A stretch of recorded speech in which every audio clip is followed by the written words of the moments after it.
So we are back. This is Mauro Mondello, and I will introduce to you briefly the next panel of the 31st Conference of Disruption Network Lab, Organized Crime. And we will be talking about narconomics, transnational drug trafficking and corruption. And before to leave you to the discussion, I would like to introduce the moderator of this discussion, Denisse Rodriguez Olivari. Denisse Rodriguez Olivari is a visiting fellow at the School of Transnational Governance in Florence. She's a PhD candidate at 𝗧𝗿𝗂𝗧𝗔 in Berlin, also a master's in international development with a specialization in politics and governance from the University of Manchester. Her career has spanned over a decade in teaching, policy research and consultancy in political science, international development and law. Her research interests include transnational corruption, integrity, business and politics, and white-collar crime. She has worked and studied in Italy, Peru, France, the UK, and Germany, and is fluent in English, Spanish, French, Italian, and Portuguese, with a working knowledge of German. Her commentaries have been featured by international media outlets such as BBC News, 𝗧𝗿𝗂𝗂𝗧𝗏, Financial Times, and others. And I leave it to you.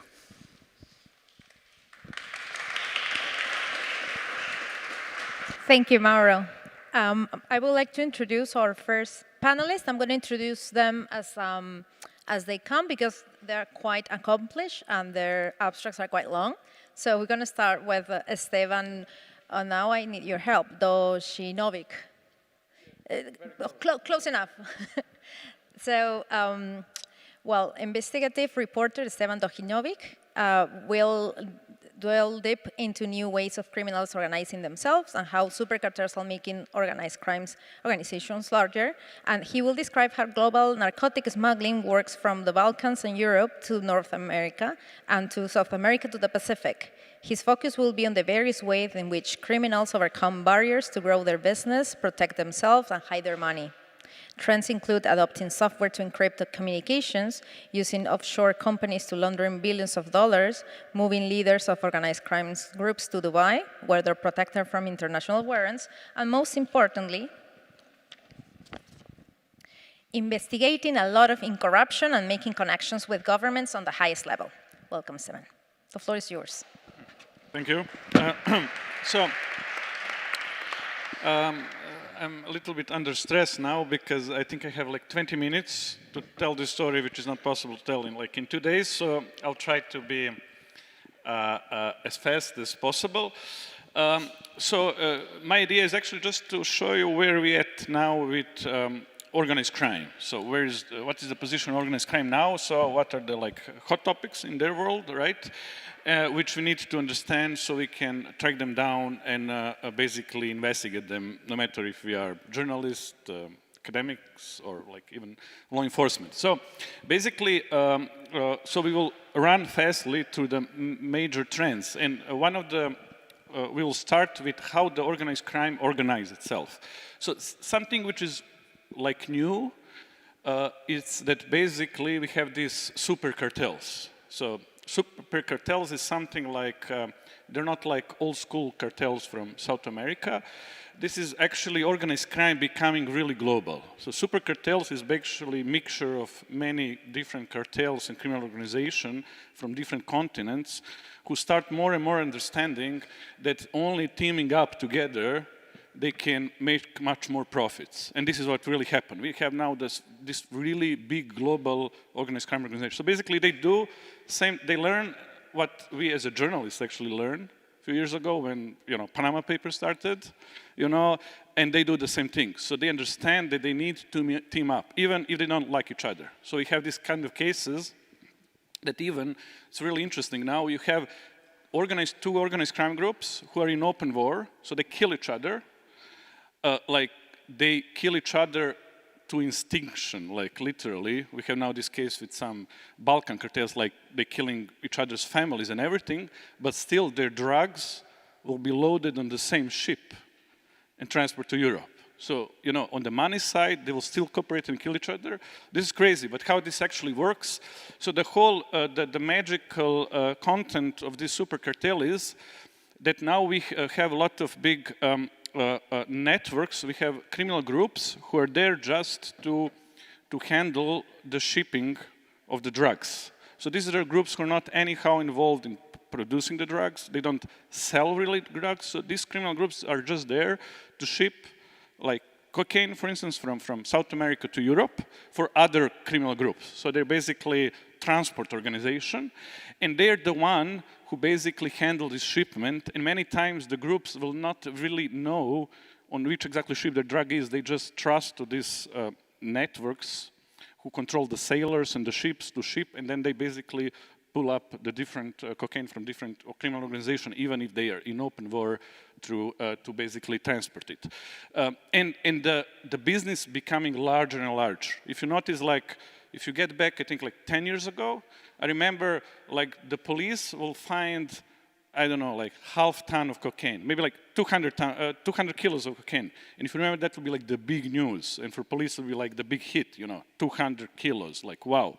Nowadays, if you just check like last 2 years, only like what Europol did it, for instance, or DA, they literally are seizing tens of tons of cocaine. Now, like a regular shipment, they'll find will be like 10 tons, which show that basically amount of the drug is back in bigger. Again, I'm sorry, speaking fastly, but we need to go to a second point. We can later discuss more about the ways how these organized structures really work. But the whole point is they are becoming, they're not anymore pyramidal structure. So these super cartels doesn't have really leader. So they're not like real cartel in South America and Mexico, where still you have one guy who manages the cartel. So this is basically just teaming up of many different structures where they don't have like real boss. So it's kind of like they sit together and decide about everything. It's really important to mention Dubai.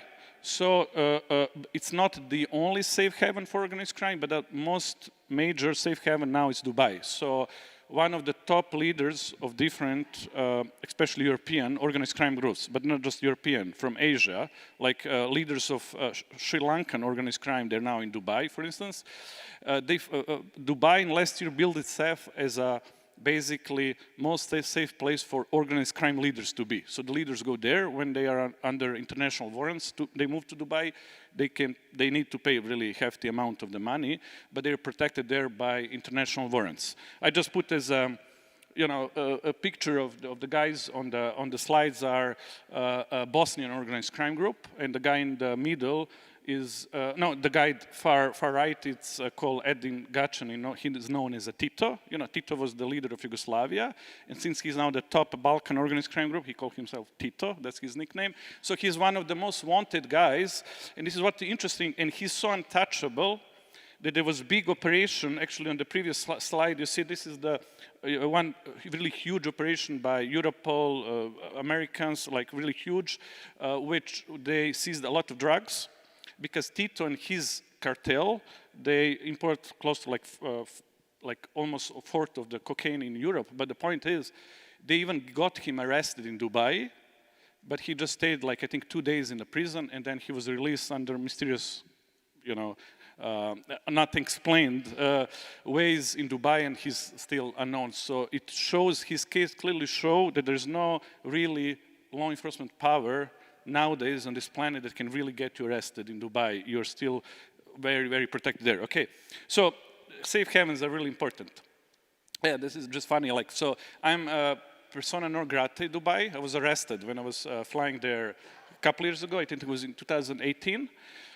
I mean, arrested, just spent 1 day, and then I got in custody, and I was extradited to Serbia. But I got this document when I was forbidden for life to enter United Arab Emirates. So basically, journalists cannot even get there if you investigate these guys, who are protected there. So second thing, really important, is pay attention, and this will be a lot of buzz about this, is encrypted communication. So there's like big development about softwares that you use for encryption communication. All of us use it, like Signal and others, but also organized crime use it.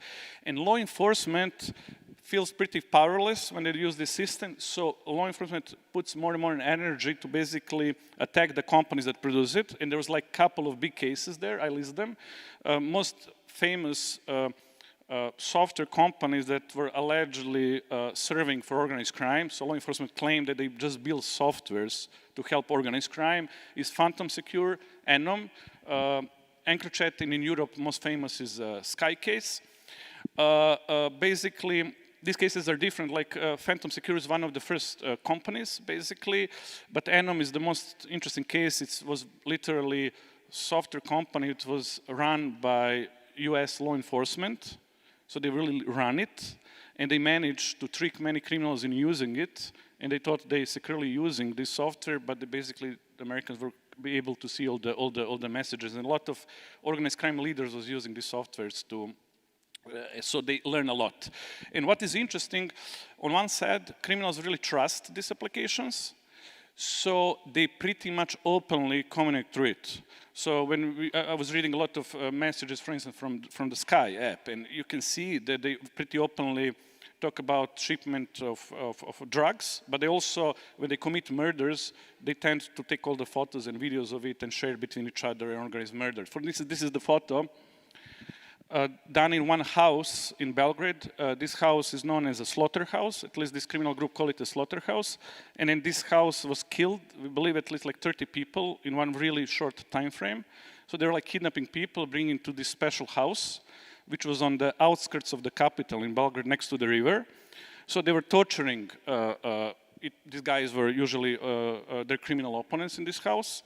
And then they were like killing them by beheading them with the axe. And then they were literally have this whole process that lasted for a whole day, dismantling the bodies. They have a special machine, they're chopping the body, running through machine, and then they throwing until you become literally a water, which they throw in the river.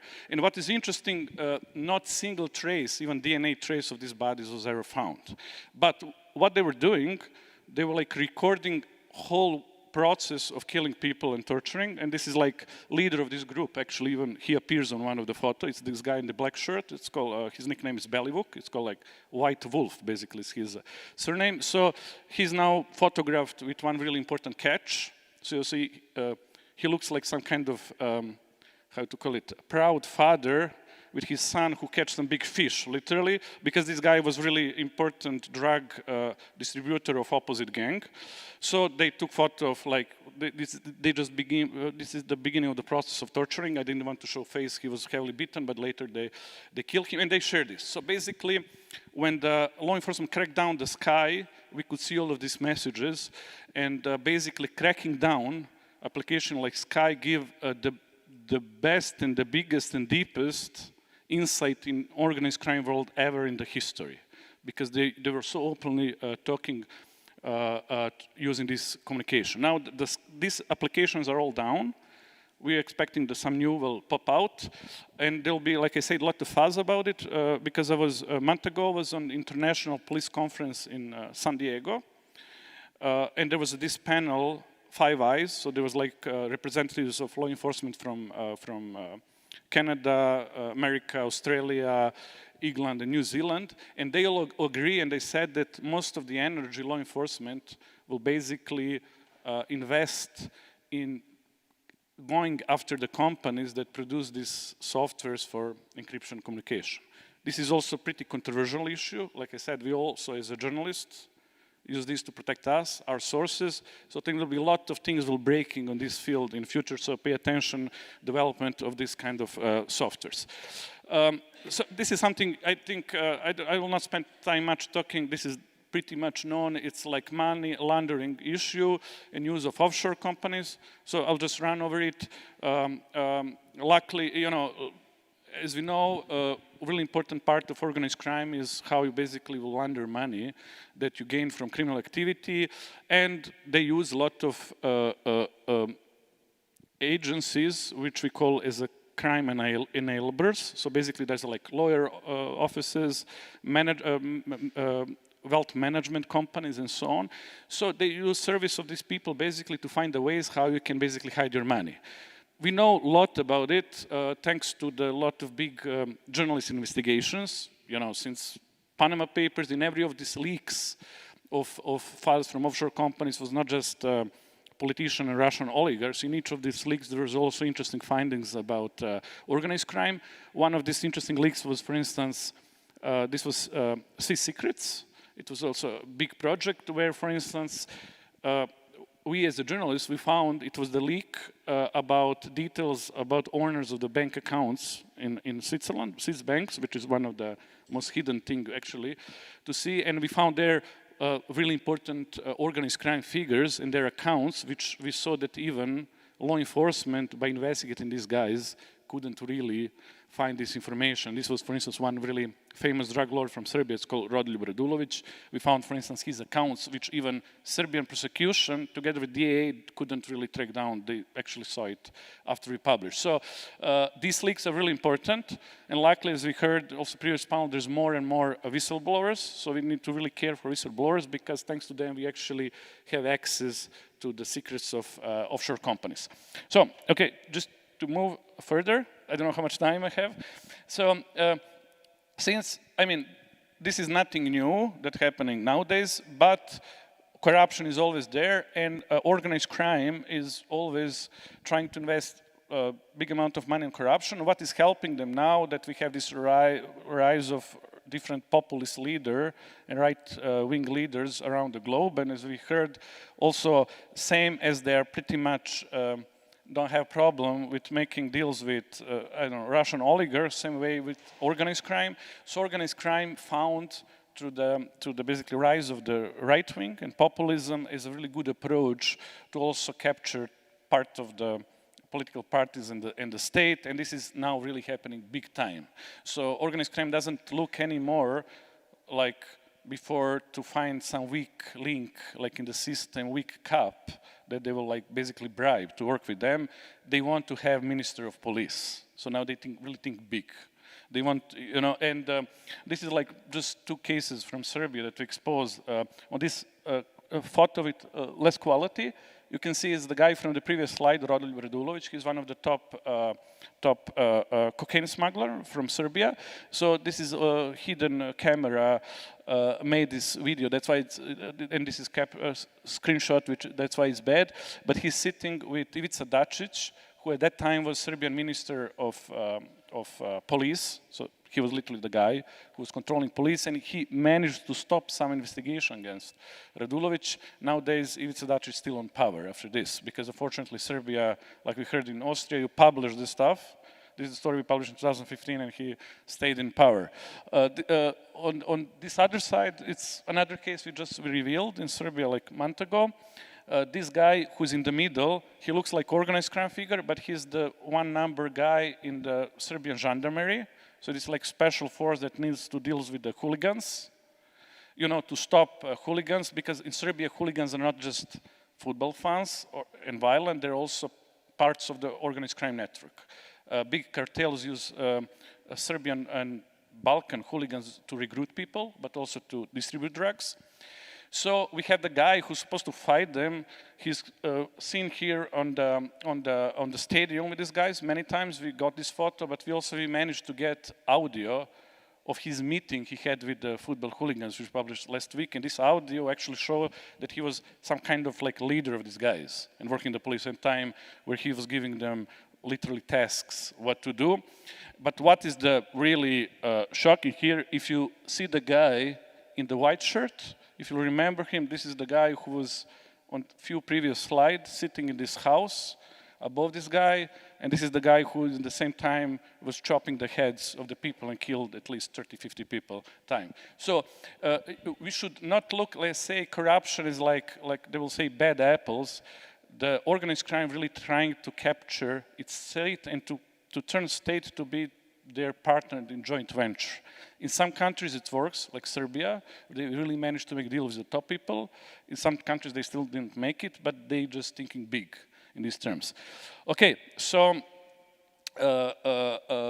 we'll just end with media. So, like bribing media, that become like also really important thing because they really start as especially like investigative journalism become more powerful in exposing this thing and having impact. Also, organized crime, it seems that understand really big power into controlling media, so it's pretty much, there's a lot of, unfortunately, journalists who are basically bribed and controlled by organized crime. And this is interesting, in this case, this is me on the front page. So we report about organized crime, And then we have this tabloid publish one day after we publish a story about me, where I'm actually organized crime, you know. And it's like, this is our president. So we report, there was some story about Thai's president with organized crime group, and then they tomorrow publish and they say, no, this journalist, so president is honest, he's against organized crime, but this journalist actually worked for organized crime to make this fake allegation against president. So this is basically how it works. You publish story, they will smash you with their own story through tabloid. This is, I'll just briefly, just get back, just importance of journalists. And actually teaming up journalists, and this is just some good numbers coming from OCCRP network, where I work. It's like global investigative network, and thanks to the story that OCCRP published over the years, these are really pretty good numbers, and you can see that more 10 billions of assets is discovered in law enforcement operation after journalists reveal something. There was a lot of people arrested and stuff, which shows that basically journalism is on good track, right? And there's more and more impact that we make, but also organized crime will see us as bigger enemy. And in this point, I believe that organized crime figures see journalists as a bigger threat than law enforcement. And that's not so good, because also this is the reason that basically things and the world becomes less safe area for journalists to work. And as you know, we have several assassinations of journalists happening in Europe as well. One of our colleagues from OCCRP network from Slovakia was killed. So we should always think that basically also investing in security, especially for journalists, should be one of the top priorities in years to come. Thank you. I hope I was here on time.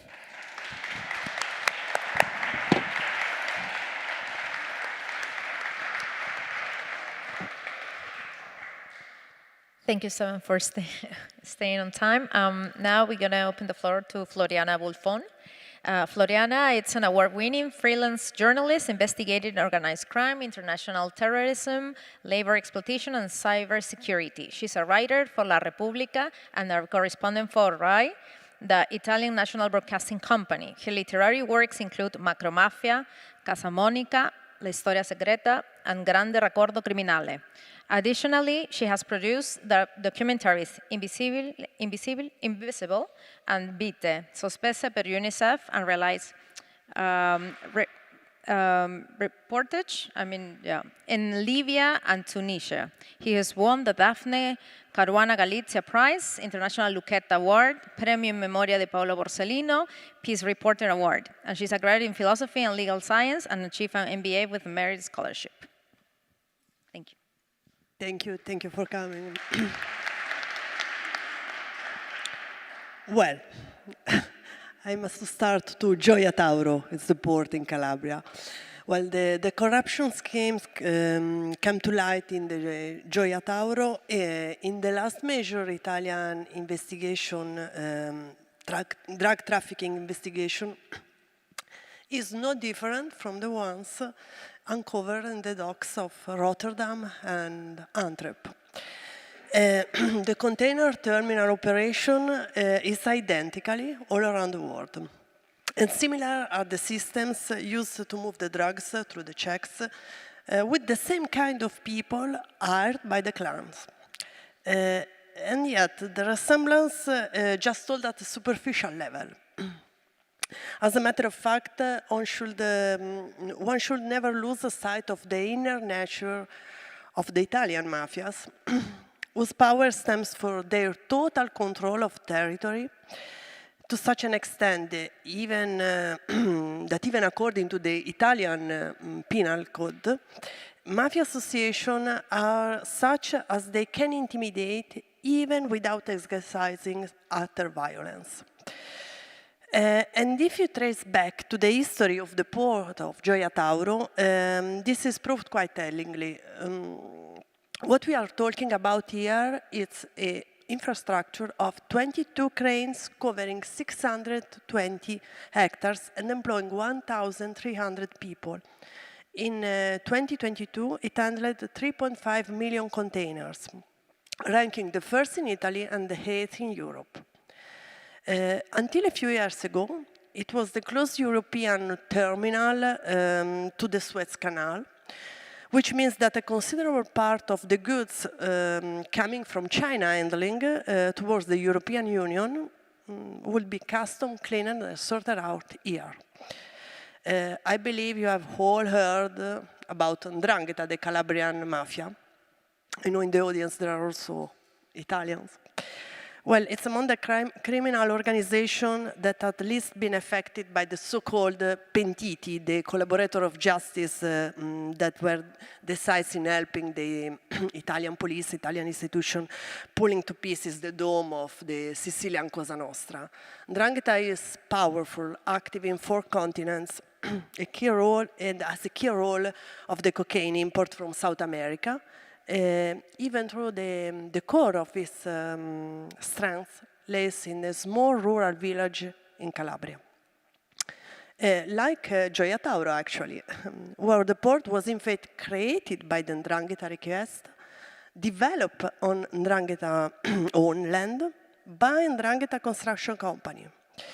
It was yet again 'Ndrangheta picking out the people to be employed at the terminal, and the companies that were to take care of the logistics. Maybe it sounds rather incredible, but yet my account is based on the official records of dozens of judicial investigation, and also the report of the Parliamentary Commission inquiry into Italian mafia.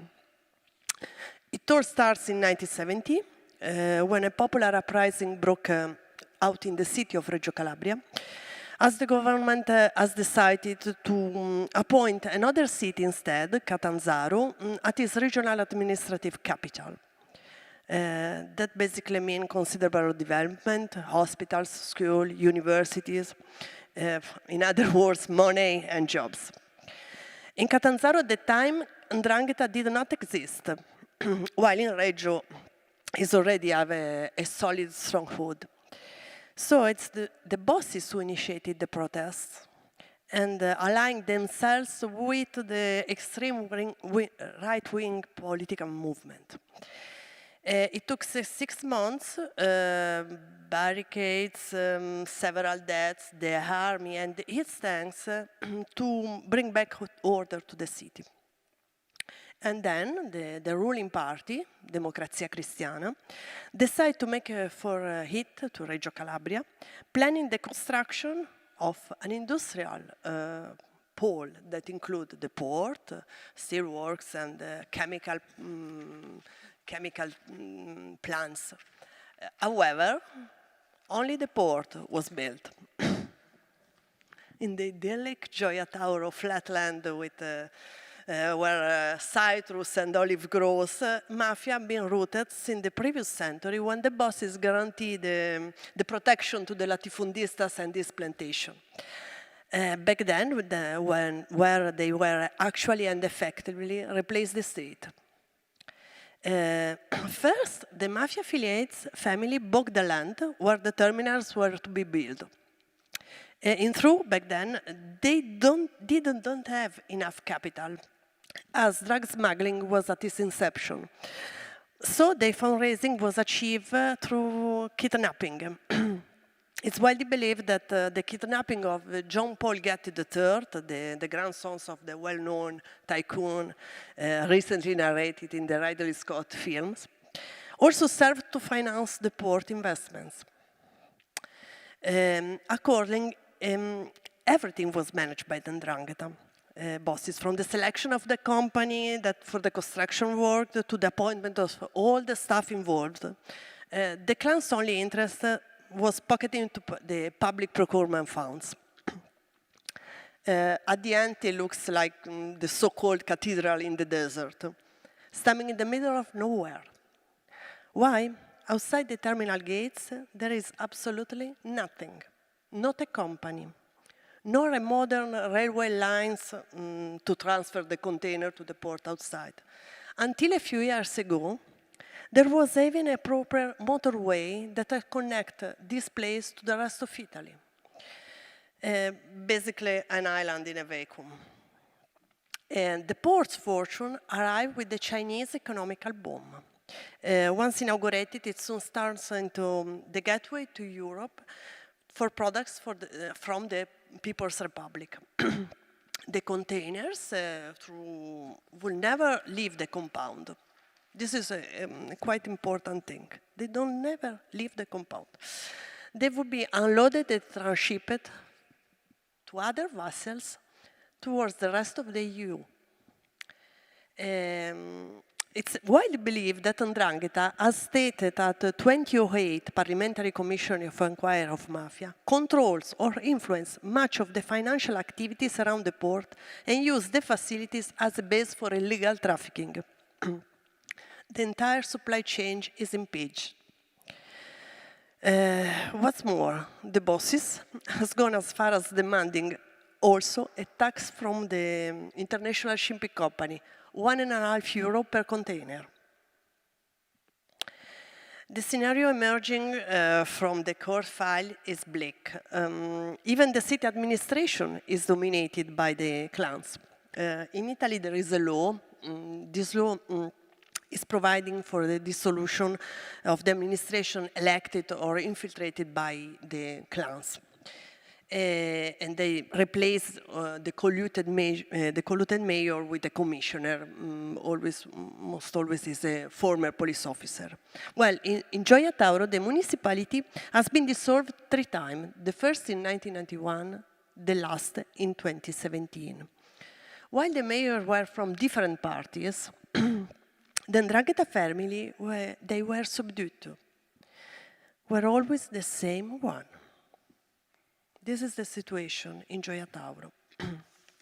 And, sorry, there are 30 years fight against the clan. There are a lot of dozen of raids, under of arrests, and yet, even so, the mafia power and its ability to control the territory has not been undermined, not in the least. Precisely because this is the very essence of mafia. Locking up bosses and disassociated in jail is just not enough to wipe it out. What is really needed is a renaissance, bearing alternative employment opportunities to the local youth in particular, offering them a third way out between immigration and mafia submission. In addition, what make a law enforcement to Gioia Tauro even harder is the ever-growing role of the port in the international drug trafficking, resulting in a dramatic increase of the local 'ndrangheta family assets. No need to go too far back. Let's have a look at the last year figures. 16 tons of cocaine were confiscated, and outright records in Italy ever. There are no official statistics there, but given the drugs detected at board, but are reckoned to be at most the 5% and of the whole amount transited. If we consider this estimate reliable, then more than 300 tons of cocaine enter from Gioia Tauro each year. In the last operation carried out in October 2022, they uncovered a whole supply chain at the clan service with the port. And one out-and-out network that allowed the drug shipment to pass through any surveillance. There is the investigation account on how the drugs was managed. The organization would ensure the logistics of drug trafficking as if it were an actual service company, was arranged in 3 district echelons of subjects, representative for the main 'ndrangheta families, who would guarantee the import of cocaine batches coming from South America. They will act as coordinator of disloyal dockers teams who will be paid off with part of the fees, varying between 7 and 20% of the whole cargo value, receiving from the client. In actual fact, the verified donation would amount to over €7 million. They were dog walkers technically in charge of extracting the cocaine from the corrupted container and proceeding to this exfiltration to safe place. The activity was crucial to uncover the detailed organization of the drug traffickers, who used to communicate with, as Steven explained, encrypted mobile phone. We are dealing here, it's a structure parallel to the ranks of Padrini. The report clear account for its high technological future. Each phase was planned with a perfect synchronization. The indicated container will be unloaded and moved to a safe place, a safe area, where the narcotic will be taken and moved to a second container that in the following hours will be loaded on a truck and brought somewhere else.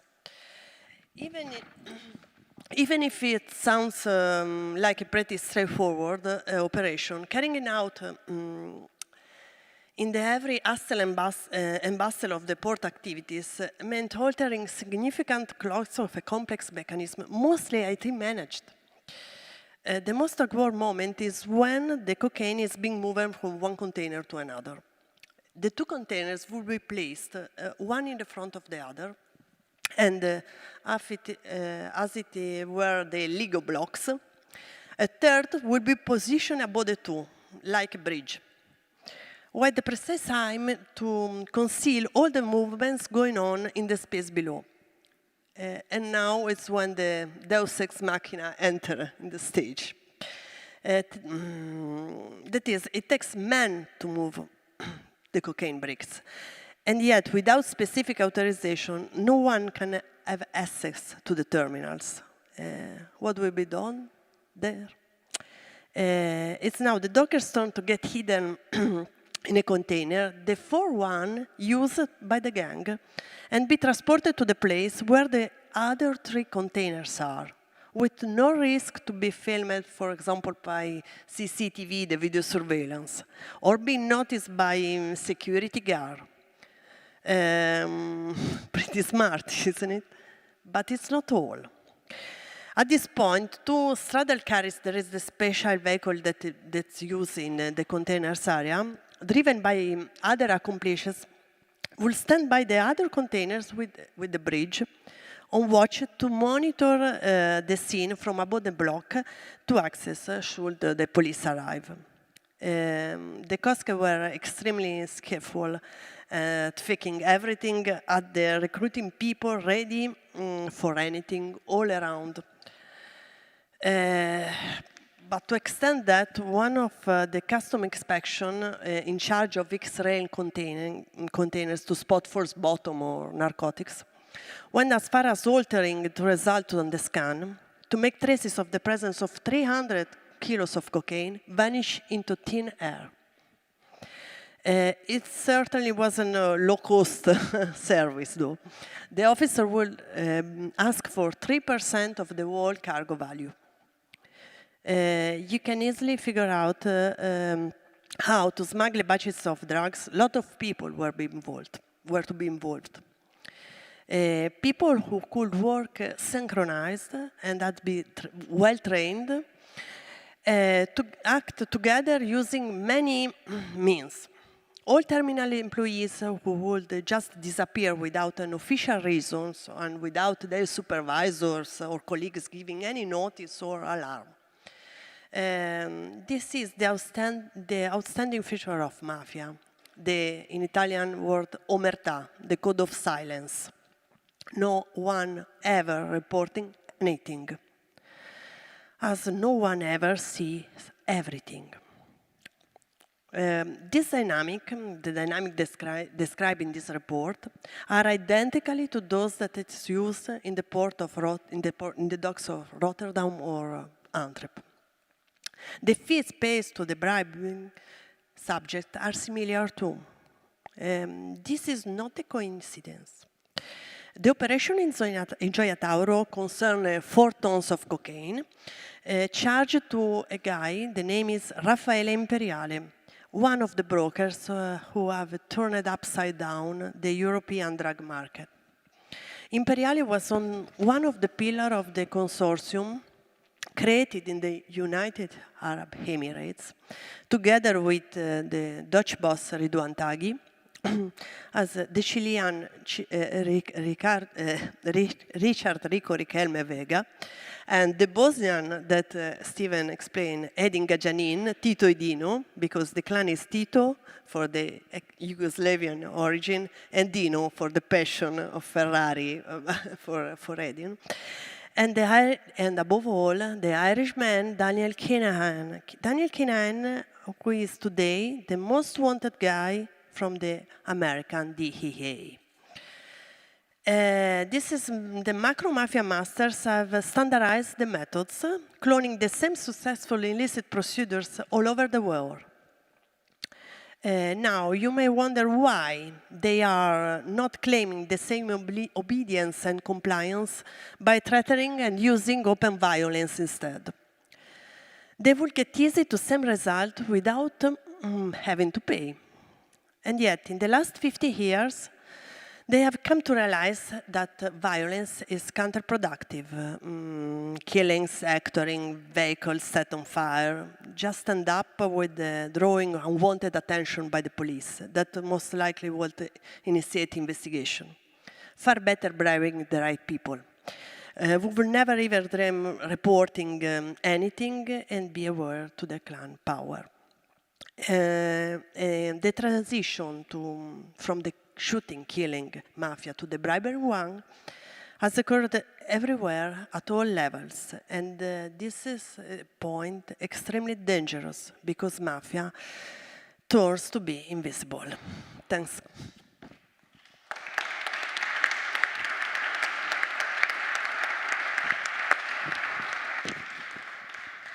Thank you, Floriana. And now, last but not least, Shehryar Fazli. The pointer. He's an author, a senior policy advisor in the Open Society, Asia Pacific, but based in the UK. He's a senior policy advisor at the Open Society Foundation. Over a 20-year career, he has conducted extensive fieldwork-based research and analysis in several South Asian hotspots on issues such as human rights, rule of law, justice sector reform, democratization, cross-border conflict, jihadist violence, trafficking of humans and drugs, as well as climate change. From 2008 to 2018, he served as South Asian regional editor and senior analyst for the International Crisis Group based in Islamabad. He's also served as a Crisis Group South Asia analyst and a senior consultant to various organizations, including the World Bank, UNDP, British government, the Global Initiative Against Transnational Organized Crime, consulting of a range of security, political, and socioeconomic issues in South Asia and neighboring regions. He has also conducted advocacy on these issues at the highest level of government in the US, UK, Europe, and across South Asia. Welcome.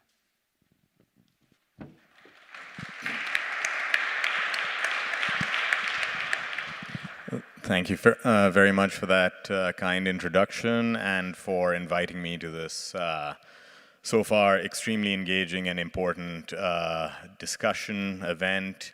I should say at the outset that I speak as an individual and not a representative of Open Society Foundations.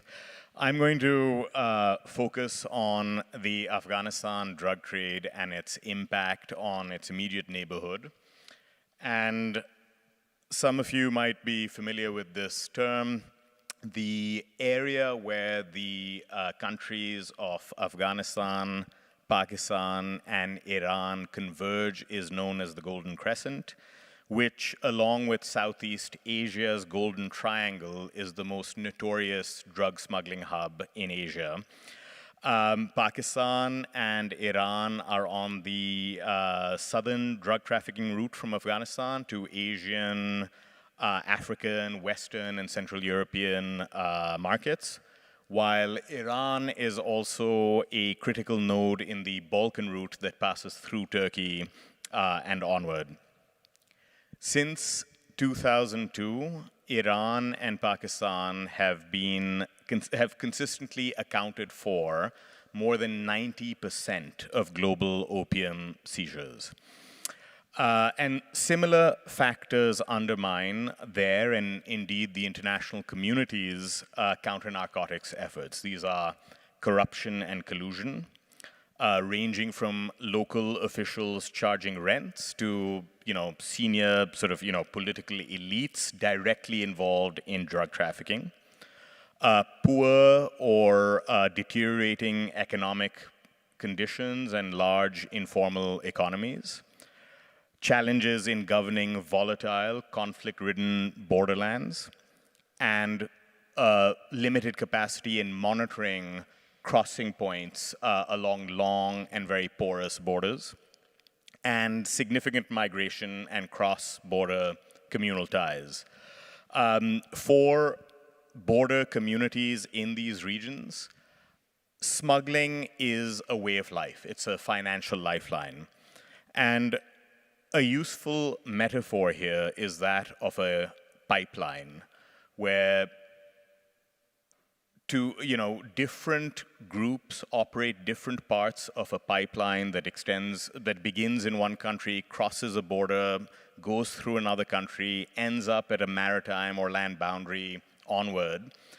And once that pipeline is installed to move oftentimes licit goods, but illegally, that pipeline can be repurposed to smuggle anything, including more dangerous goods.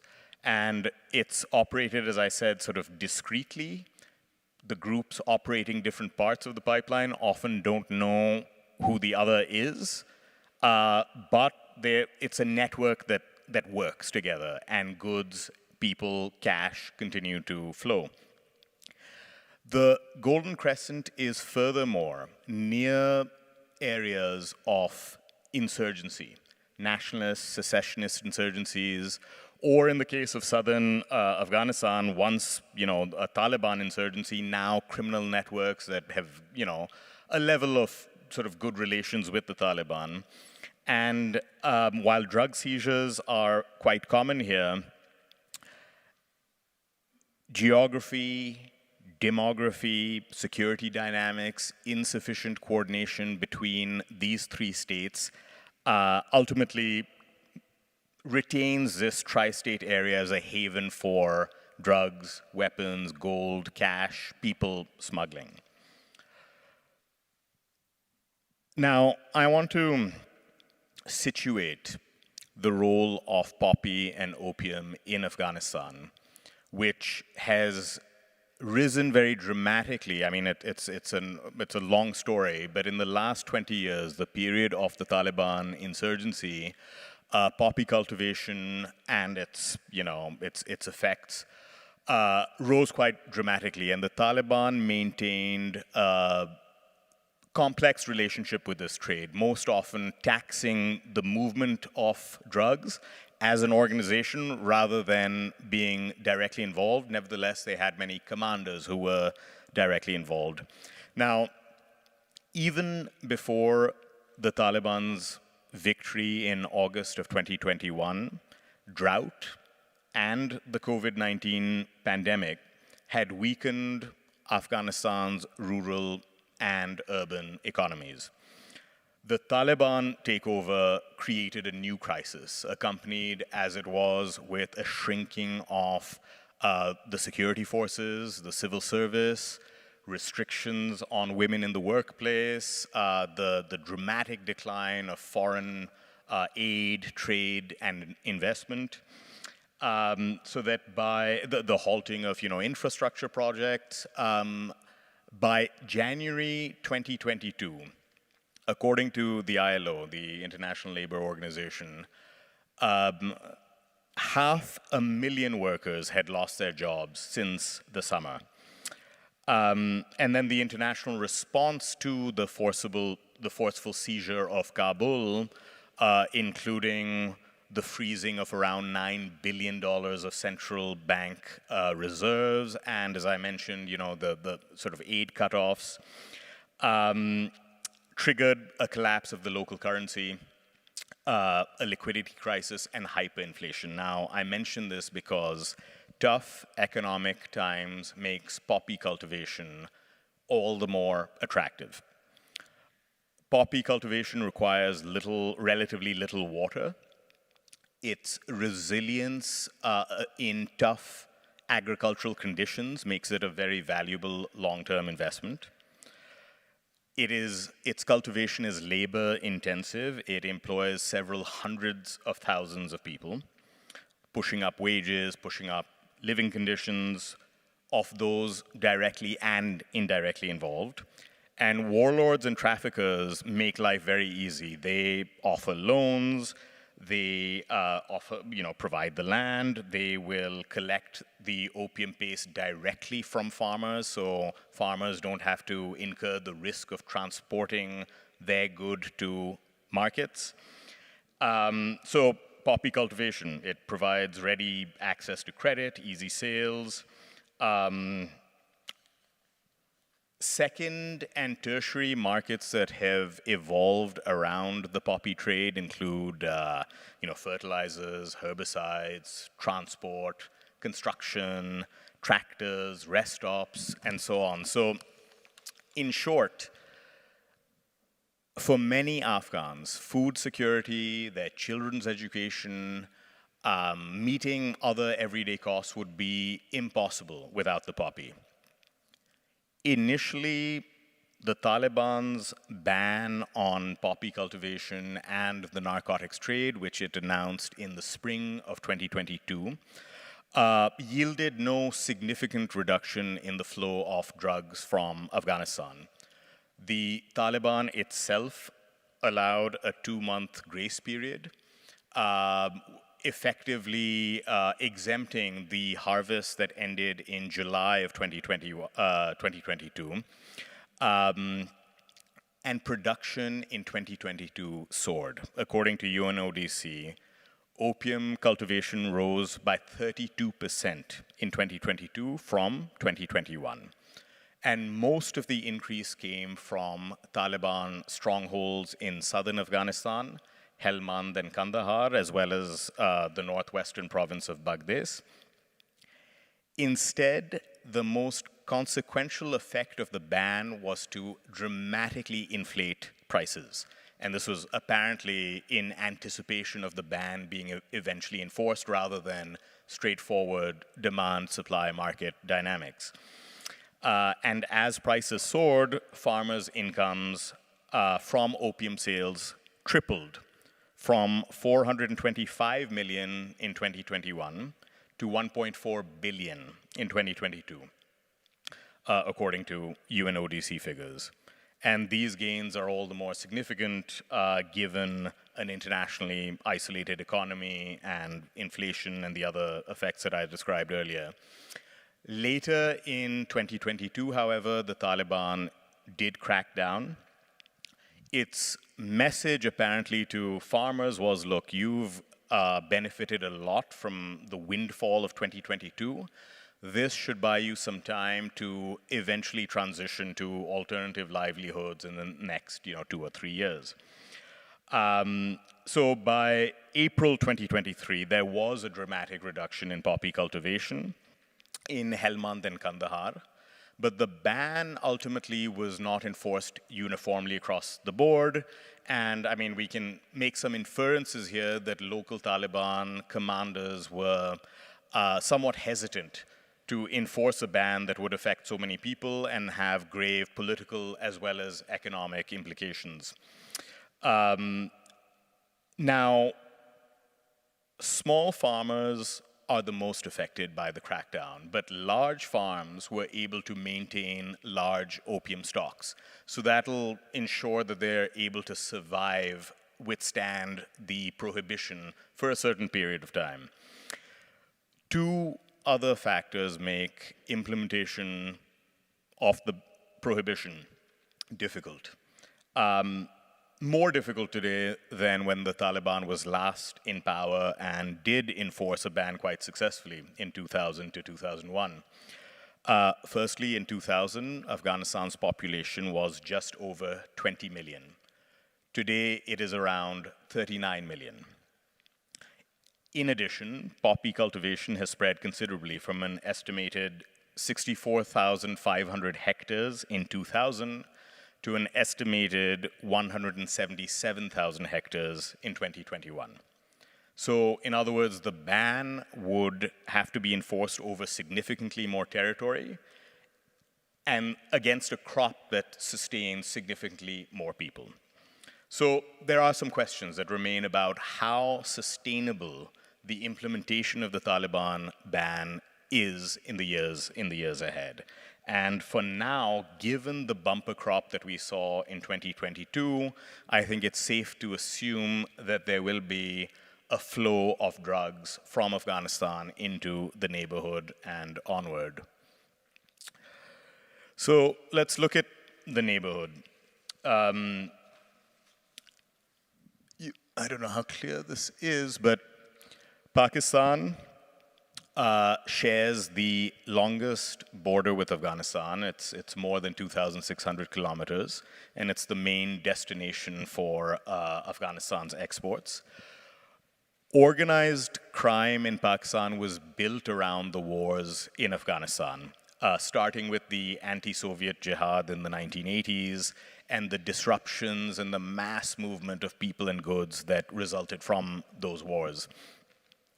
Opium and heroin provided the foundations, but the infrastructure that developed of transporters on land and sea, on middlemen, corrupt officials at entry and exit points, recruiters, people who connect suppliers to clients, could now be used to move any kind of resource across these porous borders. In Pakistan's case, it's porous borders with Afghanistan and Iran, but there's also the eastern border with India, and as you can see a glimpse of right below, this coast along the Arabian Sea called the Makran Coast. Now, initially, a handful of large politically connected families with other legitimate enterprises such as transport and logistics dominated Pakistan's drug trade. But more recently, the emergence of new medium-sized enterprises, SMEs, including some that might be turning to meth, with lower barriers of entry has eroded that control, while also complicating counter-narcotics efforts. However, when we're looking at the onward transport of drugs across provincial and then national boundaries, that's when it gets a little trickier for sort of smaller enterprises. You need more resources, you need more money to bribe, and then controlling those routes becomes quite lucrative. Now, this is the famous 𝗧𝗿𝗄𝗴, a historic trading route, in this region. It remains a major trading route, and it is part of the sort of illicit movement of goods as well. Now, if you see above, now the border between Pakistan and Afghanistan is divided between two provinces. And what you see in purple above are these districts that used to be called the Federally Administered Tribal Districts, or FATA, until 2018, when they were integrated properly into Pakistan's constitutional system. They were very tenuously governed. There were no formal police, there were no formal courts.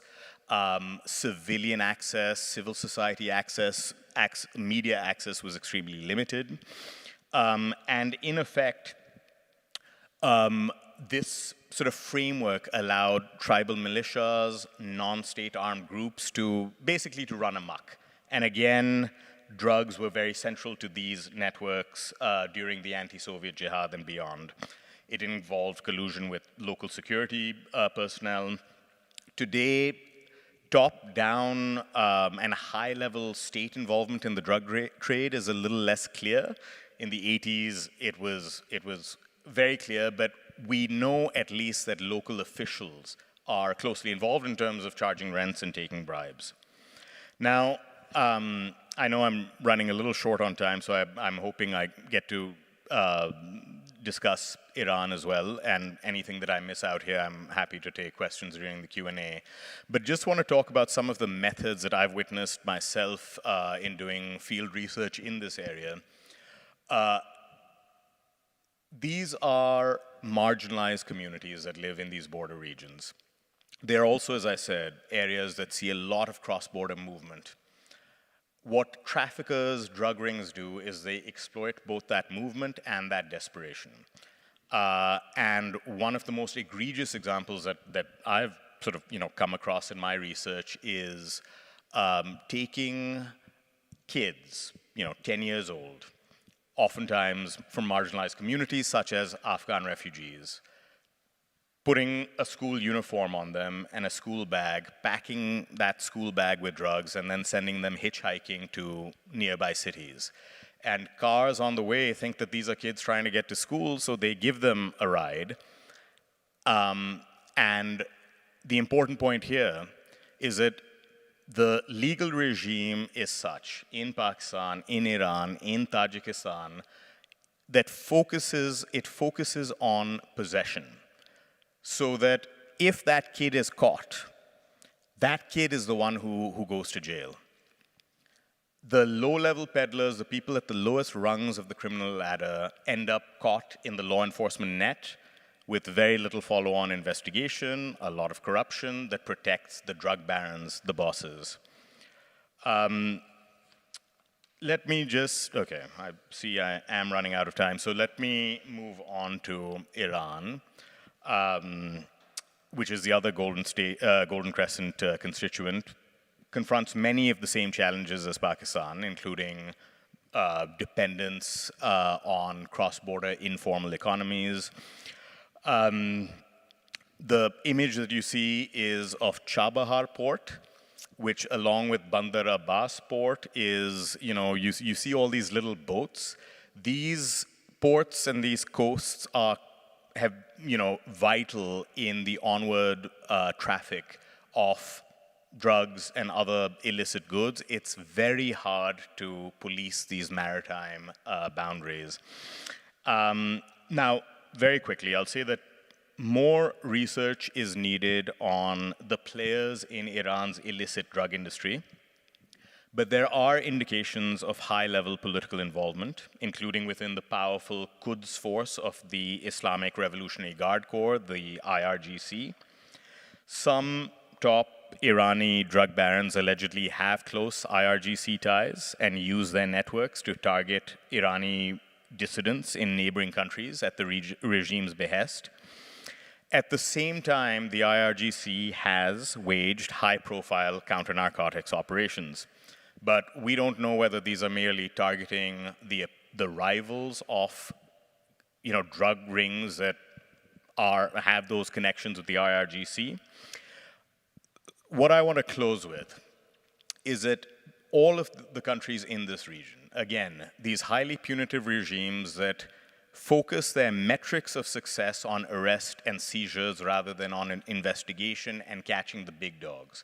And unfortunately, the international counter-narcotics cooperation, including from Western countries, is built around support to these coercive institutions. And that, I submit, actually feeds the problem rather than resolves it. Sorry for going a little over time.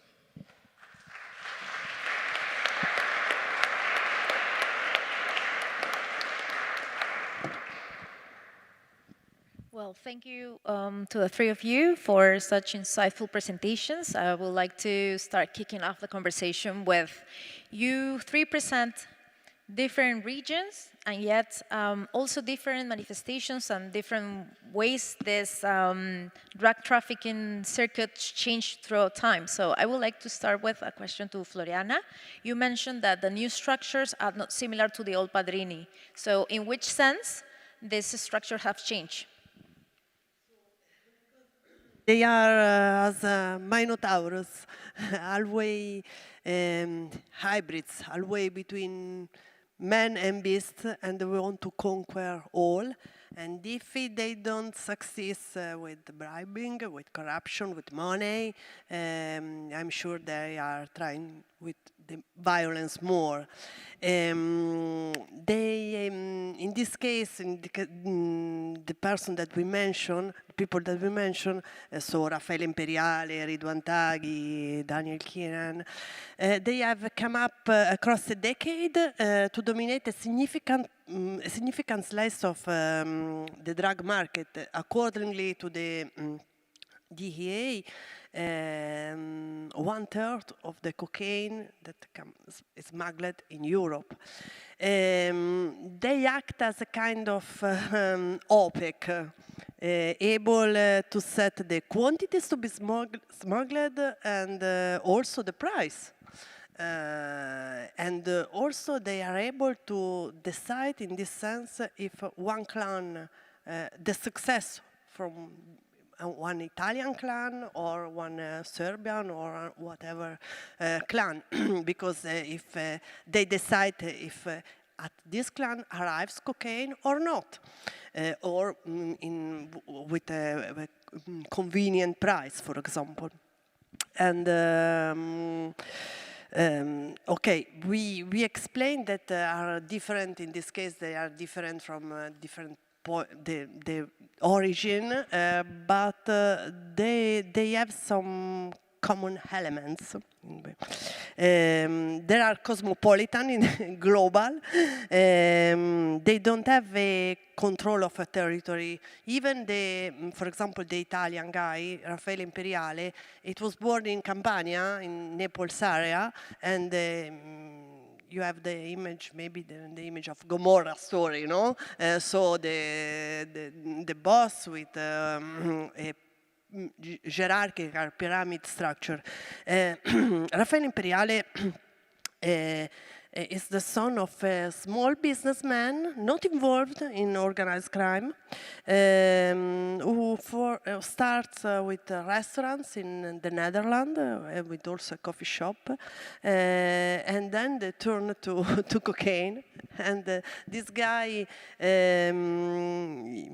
for example, is used to have 2 Van Gogh paintings in this house. That was stolen to the Van Gogh Museum in Amsterdam. The most important painting because when it was catched by the police, it organized a discount of the time in jail because he must explain where these 2 paintings are. These guys, they have run the business, but they have some place where they stay. One place is important, is Netherlands. Netherlands for the ports, for the import of the cocaine. The other place is Dubai or Abu Dhabi. Is the place where they manage his business through the encrypted chat. They decide how to smuggle a quantity of cocaine, but also how to kill a person. That's happened, for example, with the guy, the Moroccan Netherlands Dutch guy, Ridwan Taghi, with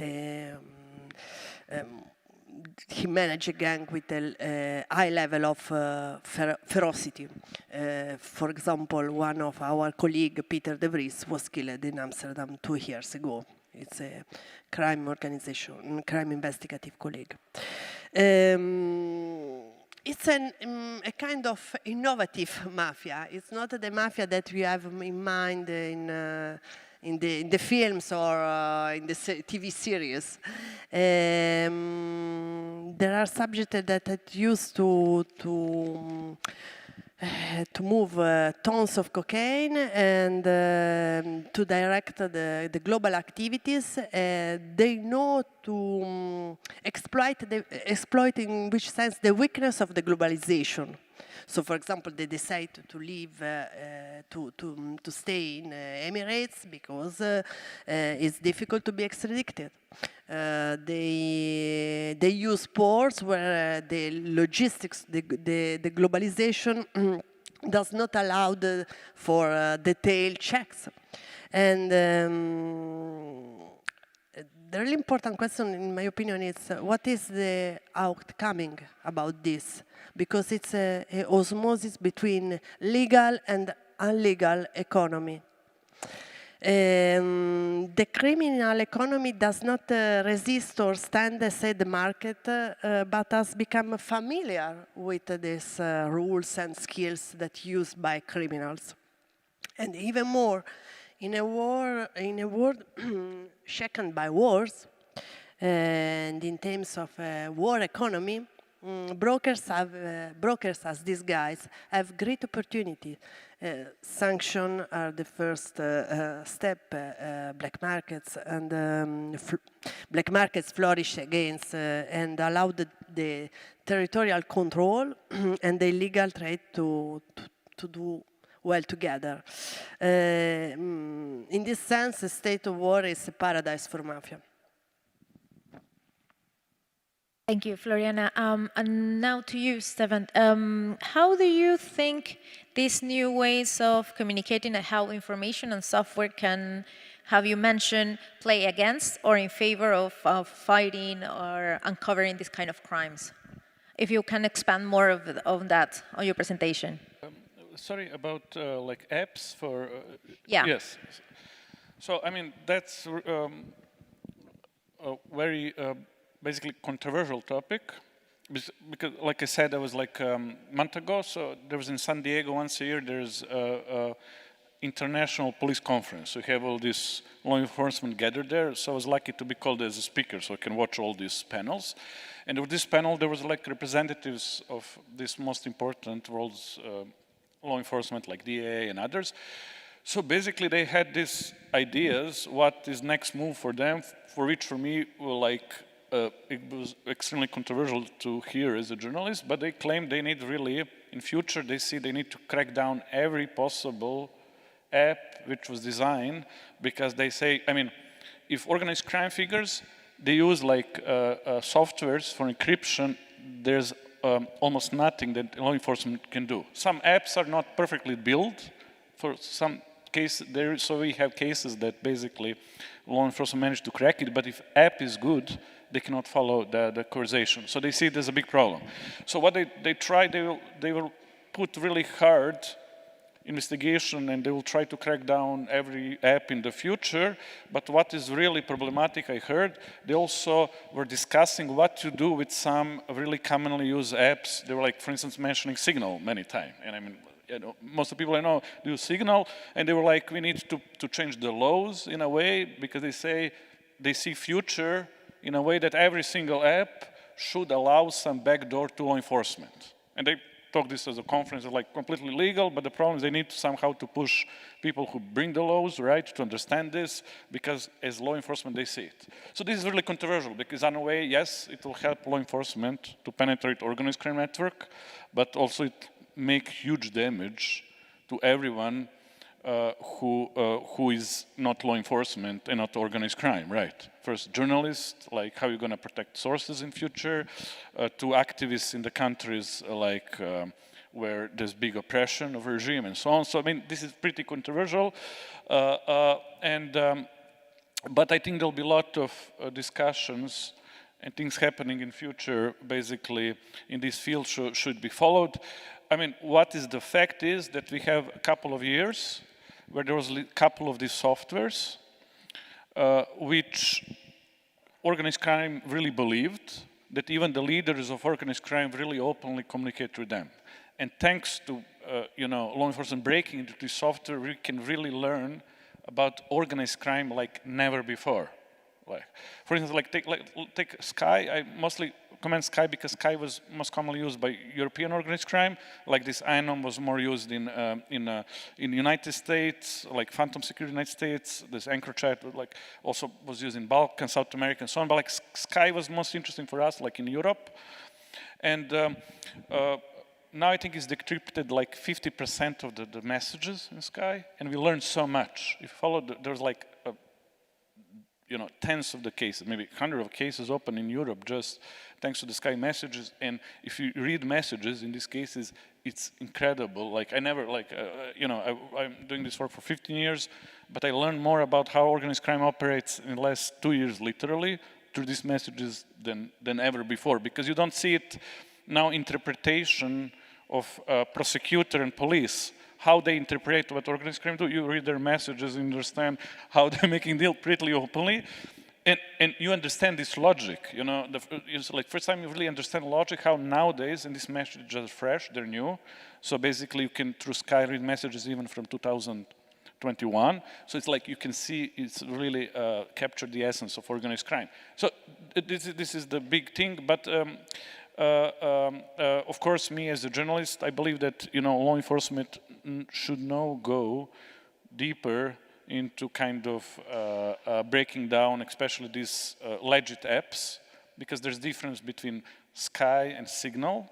It's very different. Like all of these criminal, like these apps that they show, didn't have so much of the users, so they have a really small amount of users, not millions, usually tens up to 100,000 people were using these apps. And if you really learn about these companies, they were really designed to be used by organized crime. Usually you pay these kind of apps you don't download from the regular app stores. So Sky you don't download from the Apple Store or Play Store. You need to pay some really big fee to use them, so they're not like free to use.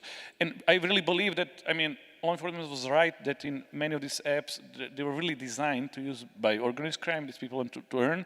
Like, you couldn't pay like these apps by credit card. You can pay them in cash or Bitcoin, which is weird because Bitcoin, organized crime, for some reason, thinks that also Bitcoin is kind of an anonymous way to pay, but actually it's pretty transparent, but they still think it, which is not bad. So, but in a way, like, these companies really design it, so I understand why law enforcement cracked it down, but what is the problematic? It seems they now really will go against the legit apps for encryption, okay?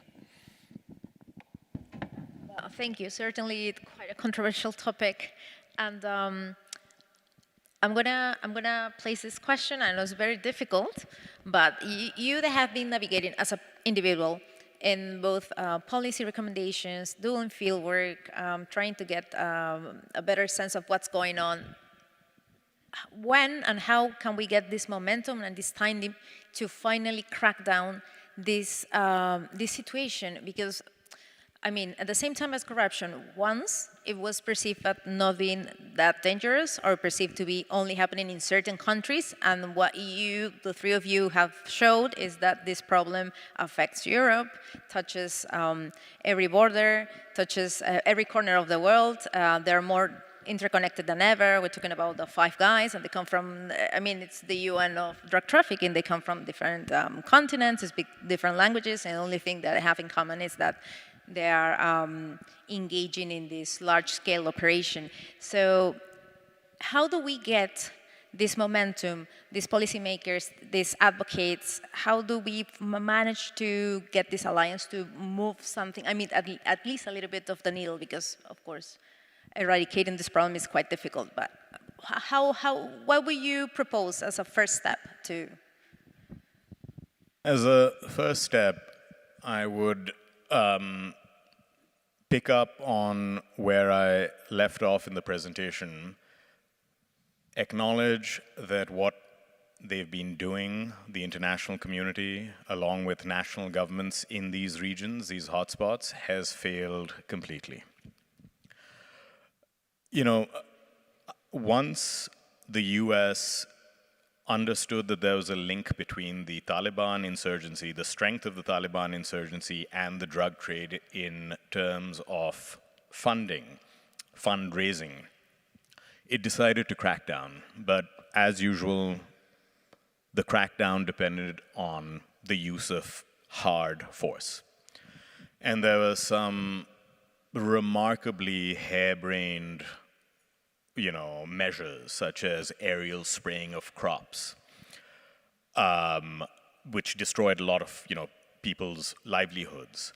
There was, again, as I said, measures that, because it focused on possession, and in general you're looking at systems that have very weak law enforcement in terms of investigative capacity. They have the guns, but they end up playing to their strengths, which is picking people up, seizing, getting the big headline, but that only hits the lowest rungs of the criminal ladder. So I think step one is to acknowledge and understand the implications of the fact that hard force does not work. Secondly, I think that the only time that we've seen a change is when there's been bottom-up pressure. In a place as authoritarian as Iran, there was a move away from, and I don't want to say this was across the board in the country, but there were innovative attempts to look at drugs as a public health problem that is destroying individuals, communities, families. And for example, in one part of Iran, public parks were used for users of drugs to, consume safely, clean needles, etc. I think that, and in some of these places, there's a real challenge with respect to reporting on and fact-finding in these regions where, as I said, civil society access, civilian access, even political elites have limited access in these regions. So that presents an enormous challenge in terms of just the public knowing what's going on in these parts. But where we have seen some pressure building up is in recognition of how drugs are destroying societies, because it's not just that these drugs pass through these countries and go on to Europe.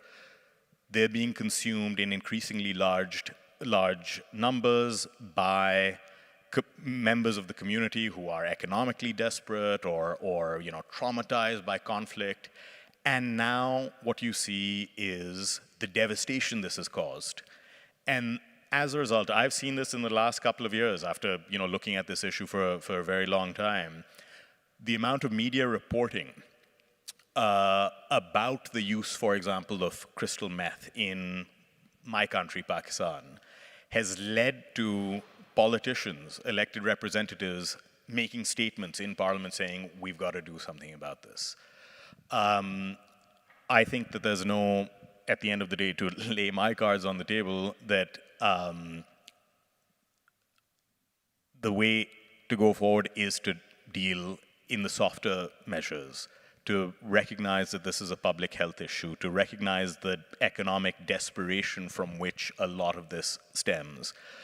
And yeah, I mean, in the long term, if you want to go the law enforcement route to tackle organized criminal groups, it means investing in not guns and kinetic force, but in investigations and prosecutions. I absolutely agree. I see the same problem, for example, what happened in Latin America. I come from Peru, and basically what the US tried to do is this big crackdown on drug trafficking in Colombia, and with the Plan Colombia, and what happened is everything was displaced to other countries, so now we have to deal with that. And at the same time, from academia, from practice, and policymakers, there is no acknowledgement that the current plan is not working. We can see the same in other kind of industries. For example, corruption, where I come from. It's also, if I tell you that just corruption became a really bad word just recently after, well, the collapse of the Soviet Union, and when the international community and the anti-corruption industry said, we need to find a new way to influence this newly democratized countries, what are we going to do? And then the good governance agenda arises, and we're still fighting corruption. We cannot curb it, we cannot crack it down, and the same with drug trafficking. I think there is I think the forces misplaced. We are focusing a lot of big clampdowns, a lot of force. We are picking the low-hanging fruits, poor populations, people that are already being affected by poverty, probably violence, people that are being displaced. And actually, what we need to do is rethink what are we doing wrong. And I completely agree that this kind of work, the people doing this kind of work, it's what we needed. So I want to open the floor for questions. We have questions online and on site. So if you have a pressing, burning question, please raise your hand. We're going to pass the mic. We have the lady in the back, and then... Hello. So I have two questions. One is for Shehryar. I hope I'm pronouncing it correctly. I thought I just read that poppy production in Afghanistan dropped by 95% in the last year. And you said that poppy production declined by 95% since April 2022. There is a United Nations report on that, so maybe you can comment on that. This is a question for Stevan. And I know it's a little bit disjointed from encrypted apps, but maybe can you speak to the role of Pegasus for the safety of journalists and how it's been used today?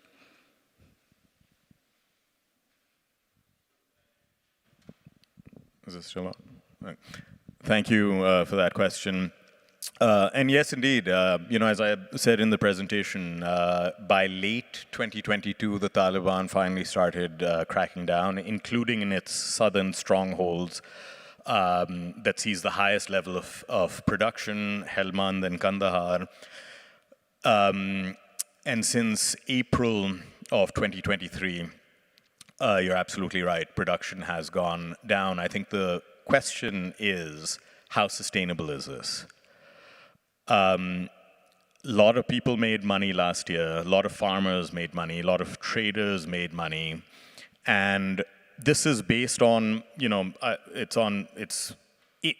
necessarily second-hand information.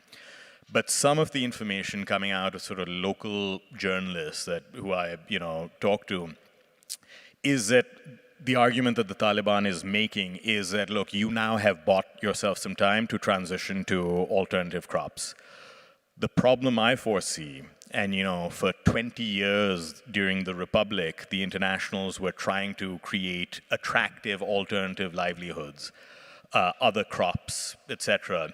The problem with poppy is it's just very, very attractive because it is so resilient. So if in a couple of years, the Taliban regime has not facilitated a credible move, a move to a credible alternative, a sustainable alternative, you're likely to get a big adverse public reaction amongst their own constituents. When they enforced successfully the ban that they imposed the last time they were in power in 2000, that has gotten a lot of kudos for being successful, but it was a very short time frame ultimately, and then they were ousted by NATO.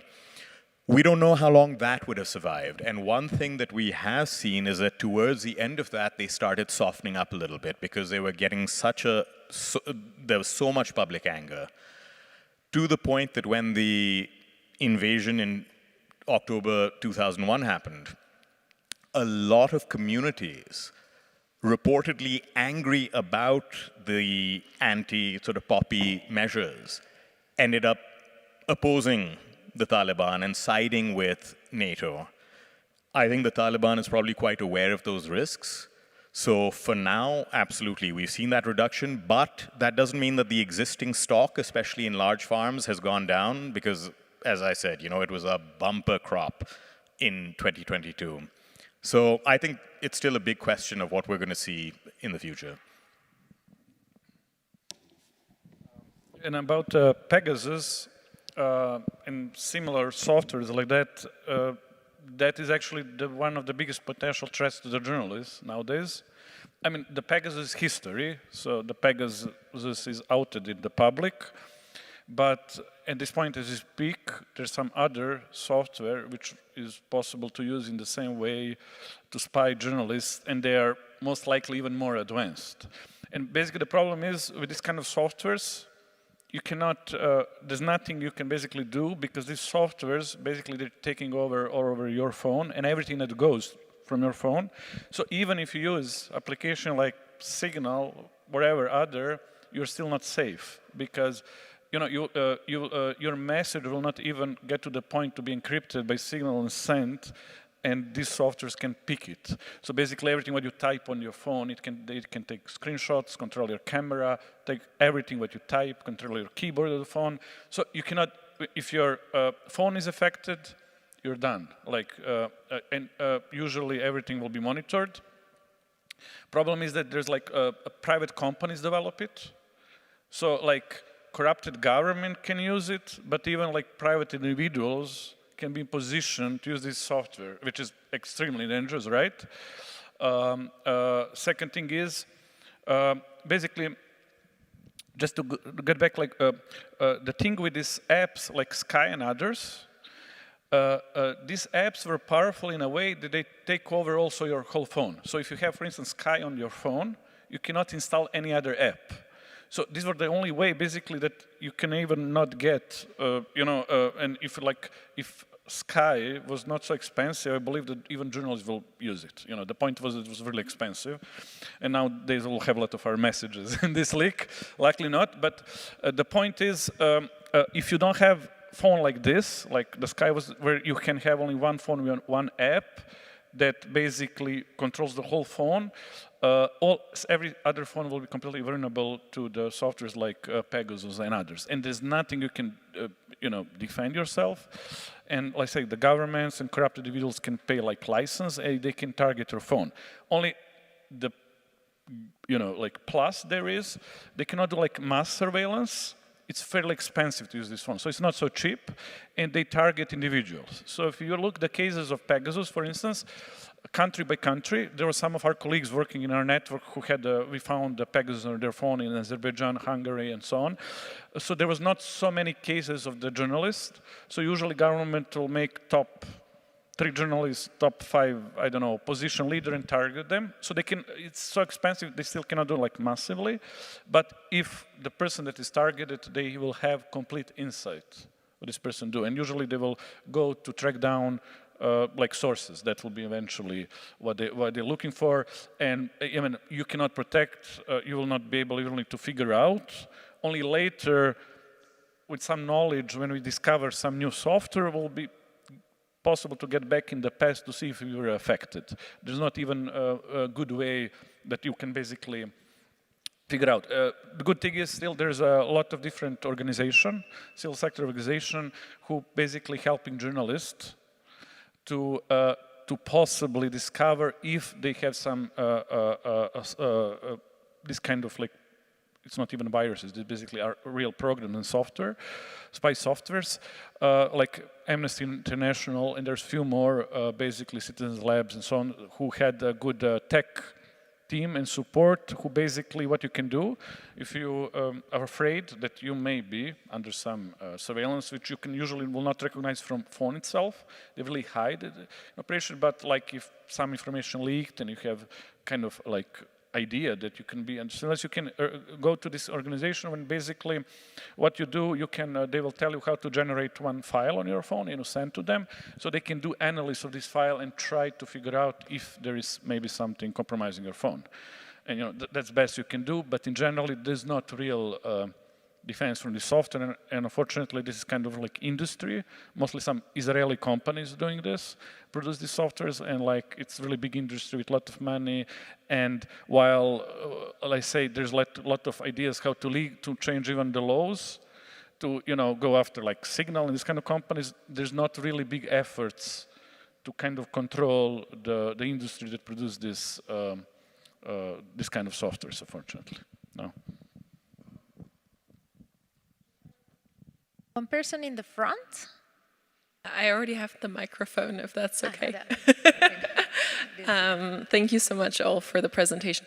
I was wondering, OCCRP with Paper Media and a couple of other outlets published the narco files a couple of weeks ago, where you were, I mean, you can explain this better probably, but like describing how specifically in regards to like cocaine trade, it has shifted towards the primary product really being first imported to Europe and then being further, well, manufactured in a sense. And I was wondering if you could, or also like other members of the panel, elaborate how you're already seeing how that's shifting kind of like dynamics in the European space, but I think it's also like applied to the US. And just if you could elaborate on that as well in regards to like how investigations might have to change into these areas or even law enforcement on the issue. Thank you. Yeah, that's like big project. So I mean, best if you go to OCCRP website and you can read the narco files, his previous investigation, which shows some new trends, but still capture part of the story. So narco files deals mostly with cocaine smuggling from the Colombia, which is quite different area than, like, for instance, from Peru. Like, even if you look into Europe now, there's increase of the Peruvian cocaine coming. I think in last year was like 12%. So this is like narco files were basically correspondence between Colombian police and Interpol and Europol. So there is a leak of emails and documents shared. And in these emails are like police reports who explain new trends for this line of the smuggling. And some of the trends we see, like you mentioned, is that now they're trying to find the ways how also to produce drugs in Europe, that's kind of, for instance, new thing, because usually like cocaine in the end, from the plant to the product itself, as a powder was always produced in South America and transport. Now there's like kind of trends to see if they can set up some labs in Europe where they can basically create the final product from these narco files. Okay, you can find new ways in terms of the smuggling itself. So how you can follow through the stories the chain of the smuggling, where you can see the new ways how they hide drug, what they actually doing in terms of new ways, invention to smuggle drugs. But I mean, in general, it's best to visit the story on OCCRP website. I'll just mention a couple of trends outside of also these stories.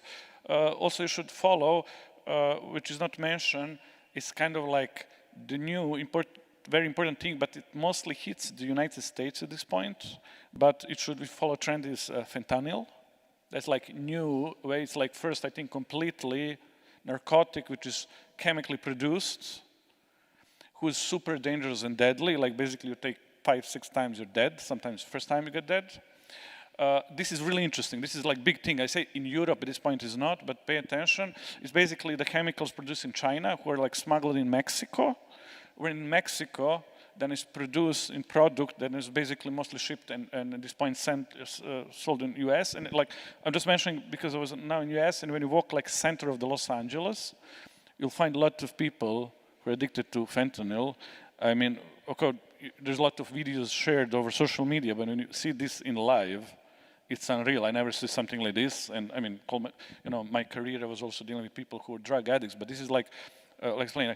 I drive in the metro in Los Angeles, and in the metro, the guy is frozen, like completely frozen in the middle. So he wanted, as I understood, he was sitting, and he wanted to get out of the train, but he got just frozen in the middle when he was just standing, and he like got literally the guy frozen, like standing, and the metro kept moving, and like, you know, the metro is moving, but he's kind of have some kind of, he lost conscience, but he has a balance in his body. You know, like this pigeon, when you move and the head stays like, it's like this moving. I mean, it's not funny, but it's like, I was like, wow, I never saw something like this. I mean, I saw before on the social media, when you see live, this is like crazy. I think there's that's only last year in the United States, there's like more than 100,000 deaths, including like kids. There's kids like 15 years old died because the problem is, sorry for capturing, but this is like really, I'm just saying, it's not still told the story in terms of the journalism in itself and stuff. It's a lot of, but like, what is the really dangerous is like drug cartels for the first time, when I speak about new trends, which was never seen, they intentionally kill their consumers. That never happened before. Before there was logic, I have my consumer, so I'll keep it. Now with fentanyl, you never cannot keep this person. And what they do, they hide usually fentanyl in other drugs. It is really dangerous. So basically what will happen, you will order cocaine, heroin, and they will hide it inside, so you don't even know you use it. and they can use you another 5 times, and then you're dead. And they don't care, because basically, as we understand, not we, but as I heard from law enforcement speaking, basically, that social media help basically drug cartels to reach to huge consumers, like millions of people, so they don't really care, like in all times that they have some of group people selling, one dies, they get another one. So this, it's really also interesting to understand as a new trend. And sorry, just in a minute. Another thing is also, we should also look a lot about in Pacific. That's really important. Because also in Pacific, new things are happening that basically Pacific is now really heavily affected by drug smuggling like never before. Because what happened, like basically, okay, we mentioned like Europe, US, but for drug lords, especially like Mexicans, the best place to sell drug will be always Australia. It's like the biggest price. You cannot compare to anywhere else.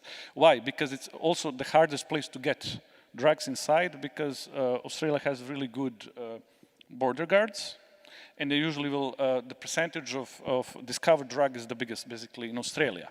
So for many years they were like pushing and losing drugs, but now what they understood now is like they now to try to turn the islands in Pacific into kind of hub where they will basically smuggle from South America drugs in island in Pacific. And then from there, they will basically split big amounts in small and through yachts trying to get into Australia. This is like new really trend, I'm saying like in the last 2, 3 to 5 years is basically happening. But what is the problem? And the biggest hub now is basically Fiji, island Fiji, for the reason because it's one of the most developed. Pacific Island become the hub, and it's very close to Australia and New Zealand. Become the hub, but and this island never had any problem with drugs. No, it's not even involved in any kind of drug routes. But when the Mexicans came there and big drug lords, and actually I also visited Fiji a few months ago, we did some stories about it, like when drugs come to a small community, they completely devastate lives of people and whole community, and it's crazy when you go there, like, you know, suddenly they have problem with big addiction, people are dying, there's some deaths. They recently found like 2 persons, they had completely burned faces, Fijians, so they believe that they're killed by Mexicans because there's their operandi with some acid they built. So suddenly, one really peaceful island, like suddenly had like, and the corruption is big, there's like big players, like the main party, the bigger donor is involved in drugs and so on. So it's like literally you have this small island who's destroyed, and so, sorry to have too much time, but also like Pacific is interesting also to look, it become like also very important topic in terms of international smuggling.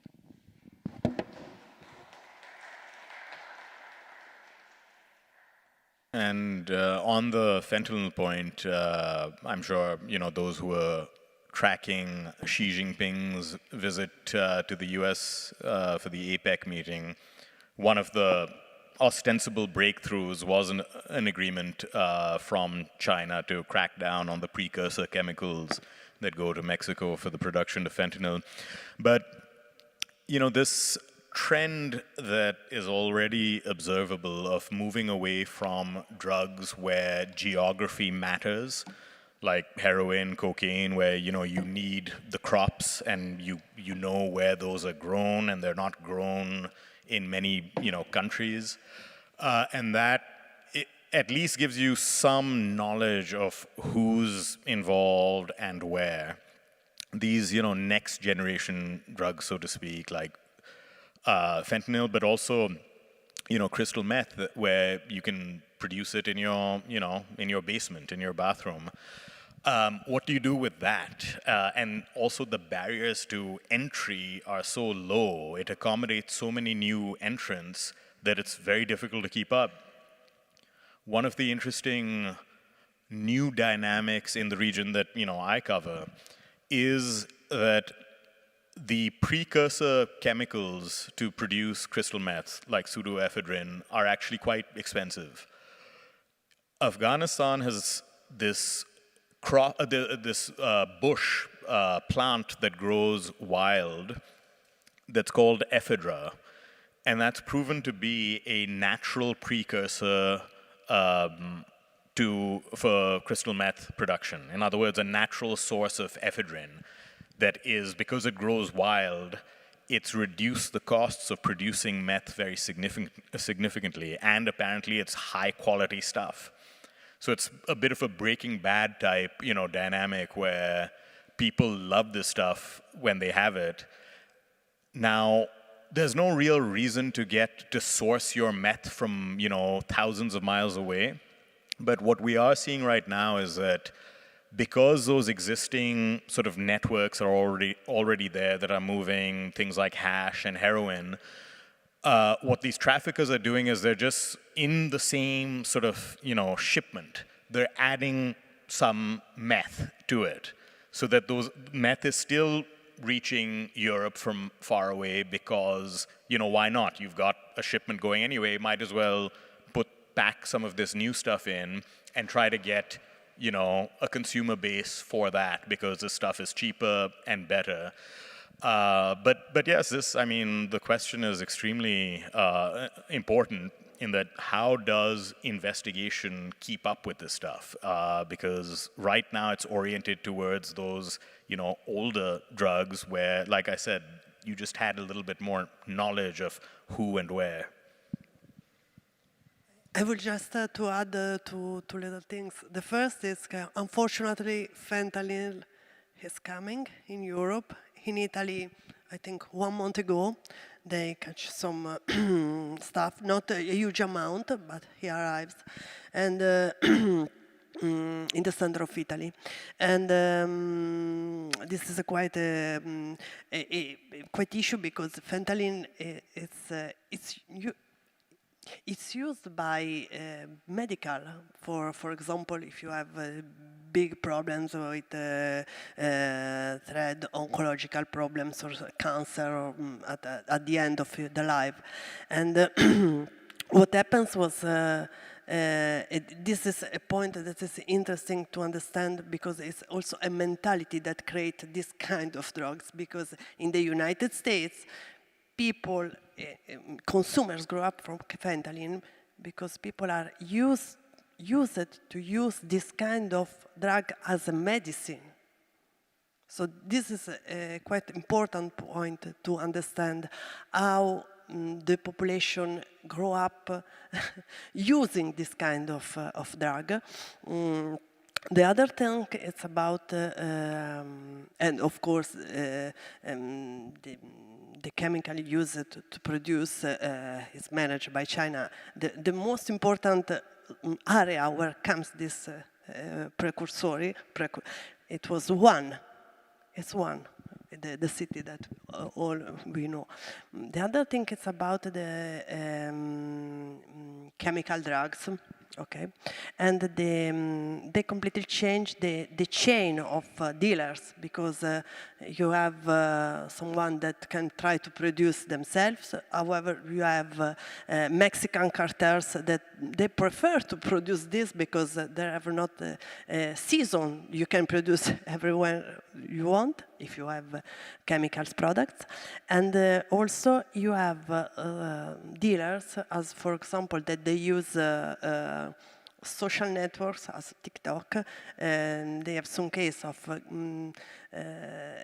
teenagers or enough teenagers, also 11, 12 years old, that they can try to sell through the social network some chemical that they have. So of course, there is a big network outside, but the dealer's chain is completely changed in this case. The logical is completely changed. So it's important for the investigation, of course, as a journalist, but also as police to change the mind about this. Have more questions on this side of the public, I think? Yeah.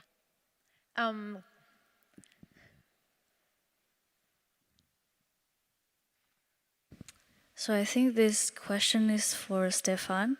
You said that in the Pacific, these islands in the Pacific are used as like drug ports. And in Southeast Asia, drugs are very strict. Is that in any way related, do you think? I don't know much about Asia, to be honest. So I only know for this region I was like Sri Lanka and that part, only because these guys that we mentioned, who are the biggest importer in Europe, they were also smuggling in this line. So what we noticed there, basically, there was one really big case in Sri Lanka. It happened like, it was, I think 2-3 years ago. It was like the biggest seizure ever. I think it was like 1.5 tons of cocaine, which is really big deal there. So I mean, in Europe that's not anymore a big deal, but there was like really pretty huge deals. And we discovered basically these guys, which also are mentioned with 𝗗𝗿𝗀𝗴𝗀, these guys from Balkan, and like all of these guys teaming up, who basically supply in Europe. They were actually also start, which they didn't do before, to actually sending some drugs basically on the east. And it was believed that basically this drug was going basically to India. I think that was the logic. And the thing is, wherever these guys basically appear, they also really changed the whole, let's say, underground structure of this country.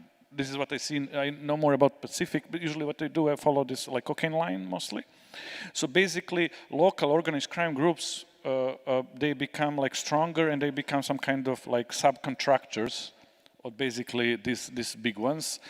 So, but in general for Asia, maybe, I mean, I think maybe you had more knowledge about it. I didn't done so much work in Asia, so I don't know for which country you specifically are interested in. It's very different Asia. It's not the same if you talk.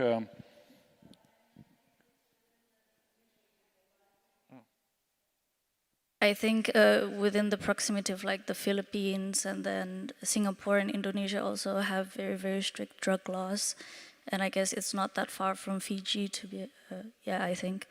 So yeah, I was wondering if it's related, if it's because the government has probably also sensed that the islands in the Pacific are being these drug ports, therefore affecting the laws, or yeah. I think the laws doesn't matter. So like how the strong laws are, it really doesn't affect the drug trade. If you get back to Sri Lanka, as I remember, like even there you can get like death penalty, like drugs. But it doesn't matter. You have all these poor fishermen, because how it works, the big ship with containers will come close to the island, and then basically we'll have a lot of fishermen with small ships. They will come, and the drugs will be unloaded in the sea. They will take it and they will smuggle it to the country.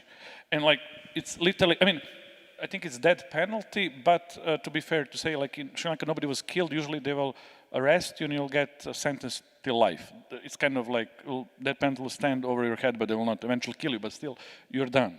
But no matter how the strong law is, the poverty is so big, and every possibility for the families who are starving to make some money, they will get engaged in this. So I don't think like literally that strong laws will make any big changes there. And this won't be a full answer to your question, because I don't know how closely linked these harsh regimes are to these dynamics that Stevan was talking about. What I have observed is that these, highly punitive regimes that then go through these periods of intense crackdown, it's usually politics. It's, we've seen it in the Philippines under Duterte. Saw it a couple of years ago in Bangladesh, just sort of out of nowhere, this very brutal crackdown on drugs. It's another ostensible source of state legitimacy, that we are protecting the public against this, scourge. So where I've observed, and that's limited in the region you're talking about, it's primarily sort of, short-sighted, I should say, political thinking and quests for reinforcing legitimacy, state legitimacy. Sometimes even if you look, even there is this crackdown big on some drugs. Sometimes it's even to help drug smuggling. So I just got it, for instance, Fiji is a typical example. So Fiji became really important country, like accidentally, like 5-7 years ago, so like pretty new thing into international cocaine smuggling. Before that it was not. But what is interesting, And we see this now, so a little bit later, so we can now go back a little bit in past to investigate the case. But if you see this country was really interesting, is like that in the last 5 years, suddenly, without really clear reason, government opened fight against drugs. But they had really big operation against marijuana fields. And in Fiji, it's kind of like growing marijuana was never really much controversial. In a way, like a lot of families do it like regular families. They're not part of criminal chain. I know one reporter from Fiji whose family is growing in one of the Fiji islands marijuana. So suddenly, strange government say we were going to crack it down. So they were arresting, burning fields and everything. So they were super active, you know, in like going against marijuana, and they do a lot of good PR, and they say like we're becoming drug-free country. But really what happened in the background, what we see now, they suddenly, the cocaine smuggling actually increased, and a lot of government officials, which you can prove. So there's even open, not just journalists, there's open cases against some of the really important officials there, were even involved in drug smuggling in a way that they were getting cuts from these organized crime groups who were using Fiji as a storage point. So basically, I don't know if I explained, but like the whole idea is the Mexicans will smuggle to Fiji because they're afraid to smuggle tons to Australia, not to get their drugs caught. So they will smuggle to Fiji, use it as a kind of like storage point from which they will, in small pieces, using yachts to sell into Australia, and then they will not lose so much drugs because when they catch one yacht, they'll be like, I don't know, 10 kilos. So basically, and it seems, as we see now, since the government changed. So in the last year, finally, they have 16 years, I think, of some kind sort of, not dictatorship, but it was not democratic regime for sure. Fiji, so the government changed, and now new government really opened some cases, from which we can see that previous government officials were literally involved in drug thing, and they were basically getting some cut in a way of racketeering or protection to not touch important drug smugglers of cocaine and methamphetamine. So this was like two big things. While marijuana, they need something kind of in publicly to show they're actually doing something. So the marijuana were just like small groups involved, or like regular citizens, they were like burning. So point is, I was just going after this, like sometimes you should always like think like opposite, and you should always basically suspect in these kind of countries, and something big happened, like something most likely is behind, because like why would they suddenly, you know, do it? Like same as like in Serbia. Serbia is some big anti-narco operation, something, I know, like there's some fishy going on, like, you know, or governments gets to clean competition or their guys, you know, or like, you need all, you know, you never get it for, like, you always need to see what could be like background of this thing happening. Yeah, so outwardly harsh regimes, but actually that masks a lot of permissive stuff happening. But just wanted to say that also, you know, in Southeast Asia, there also is the Golden Triangle that, you know, the other sort of hotspot in Asia, a lot of it coming from Myanmar. So I think states like Thailand, Indonesia, and that neighborhood were also very concerned about the flow from the Golden Triangle. Thank you. We have time for one last question. So, wow, thank you for this panel. It was really rich of insights. From the online audience, we were wondering how liberalization or decriminalization of drugs will be a solution to illegal drug trafficking and mafia or Taliban economics. What a question to close this panel with, huh? I mean, again, laying my cards on the table, I'm a big supporter of liberalization, all-out legalization. I don't, however, think it's a silver bullet. You know, as we've seen with legal substances that can become, you know, abused, fentanyl is, you know, a prime example of that.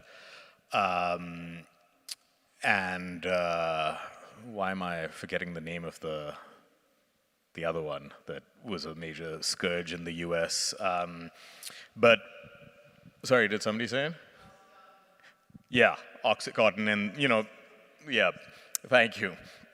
You know, we've seen the abuse of legal substances as well. So I'm under no illusion that it'll be a silver bullet, but I think what it would do is guarantee a humane approach towards this and to take the law enforcement bit out of it that punishes and destroys lives and introduces the public health development element to it.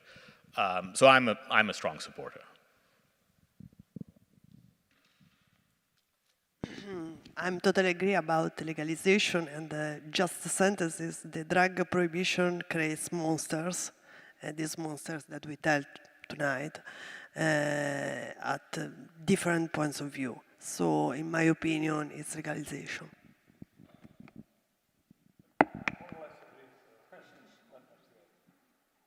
So I guess we are closing the panel with stance on liberalization, decriminalization, and taking away the spotlight from law enforcement, and this, especially this politicized law enforcement, just to hide the real problem underlying. Thank you for staying with us. I know it's late, but we're in 𝗏𝗿𝗃, so then we can go for drinks or to talk more about this problem. And Tatiana wants to share some last words, and thank you to the panelists for such an amazing and stimulating panel.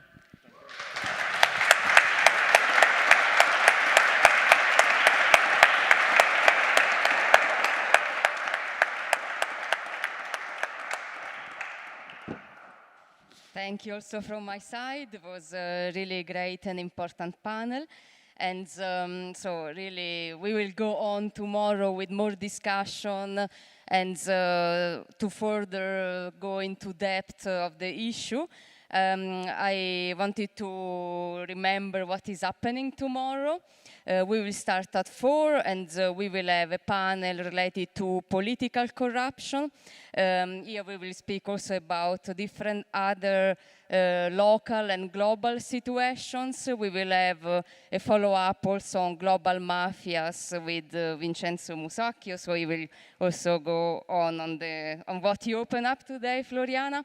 And then we will speak about the far right in Brazil, or the relationship between sanction and corruption and media influence in Belarus, and also the political corruption in Albania. And related to that, then we will have a performance that is called Find Your Tongue with 𝗶𝗿𝗃𝗀𝗃 that will be related also to the revelation and the whistleblowing act of Dritan Zagani, that is a former police officer that was also revealing the discourse of political corruption and drug trafficking in Albania. So I'm not going to speak too much about the performance, but it's really great. It will be a very interactive moment that we will all experience tomorrow. And then finally, we will have a keynote with Anas Aremayao Anas, moderated by Stephanie Busari. The keynote is about the discourse of political corruption and organized crime in Africa. Anas comes from Ghana. So this will be also an important follow-up of the day of today. And finally, on Sunday, we will have 2 workshops. We have Stevan again coming with a workshop that is called Think Like a Criminal.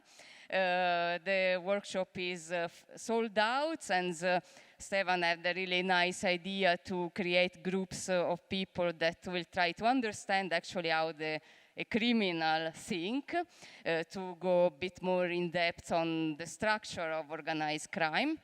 And the last workshop will be also in partnership with the 𝗧𝗿𝗂𝗂𝗂𝗃 investigation and corruption tracker, and we will speak about the global arms trade and corruption. So thank you again, and we meet tomorrow at 4, and thank you again for a really great panel.